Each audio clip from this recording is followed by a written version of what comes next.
Congratulations, how does it feel winning the Best Actress?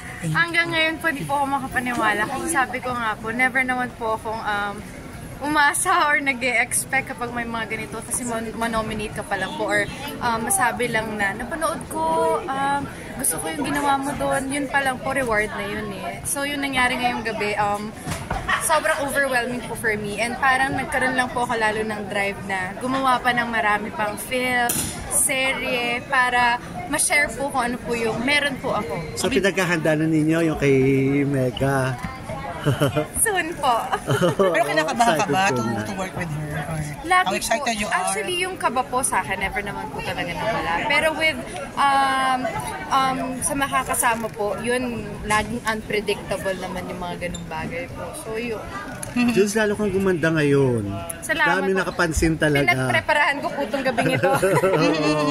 Salamat po. At least inspired ka naman lalo to work with your po. family. Actually, yung nangyari nga po ngayong gabi, wala po yung halong biro. Talagang lalo po akong na-inspire talaga magtrabaho. And yun naman po yung bawi kasi sa mga aktore or mga parte po ng produksyon kapag po na bibigyan ng reward or napapansin po yung pinaghirapan ng bawat isa. So, yun po. Talagang sobrang overwhelming. Ang saya-saya. Inaantay namin sa speech mo na share mo rin sana kay Coco. Pero gano'n siya happy for you sa pagkapanalo mo? Sobrang lagi po siyang supportive. Lahat naman po siguro ng napuntahan ko rin po ngayon, narating ko po ngayon, parte rin naman po siya dahil una po ang Walang Hanggan, siya po ang nakasama ko doon hanggang nung nag-extra pa lang po kami na rin yung magkasama. So parang parte rin po talaga siya na naging journey. At saka siguro lucky charm na rin sa'yo yung pinadalang flowers ni Coco bago pumunta rito. Pero meron talaga siyang pa-inspire sa'yo, no? Inspiration. Kumusta yung bakasyon niya ni Coco? Mag-enjoy ba kayo? Something? Masaya po. Siguro dahil busy rin naman po siya, deserve naman po niya makapagpahinga. And yung makapagsimba rin po, yun yung isa sa na-enjoy namin.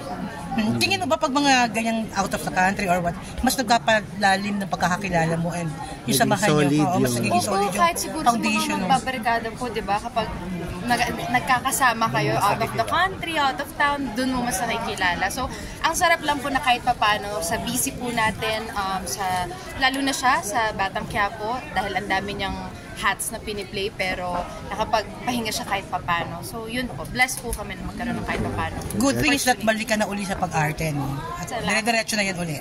Yes po. Makikita rin ba namin siya na makaka-work muli si Coco in some... Marami kasi nag-aabang sa mga fans. Abangan niyo po. Marami po kaming surprises this 2024. 2024 po. So, may bago kasi rin gagawin sa ABS. Yes.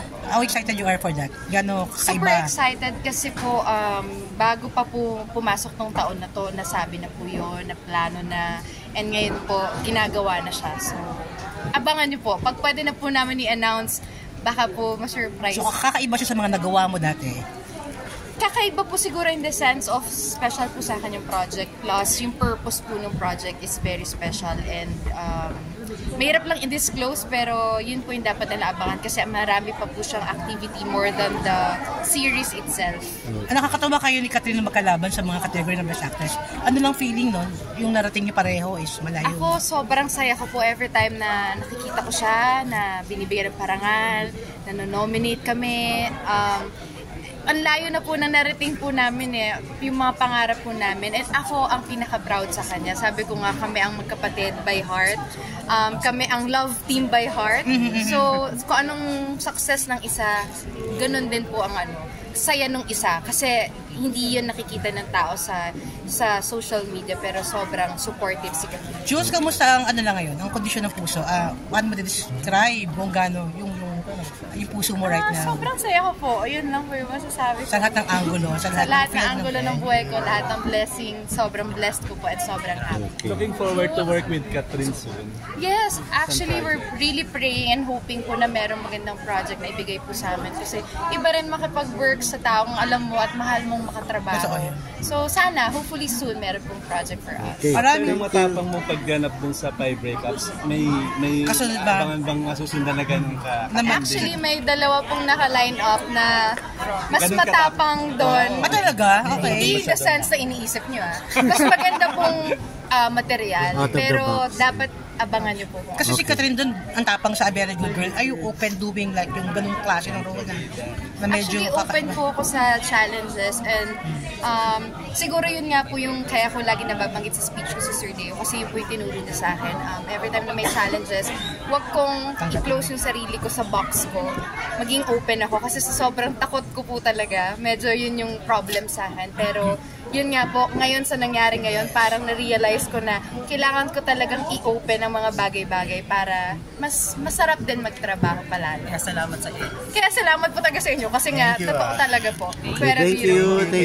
Picture ko lang, Mark.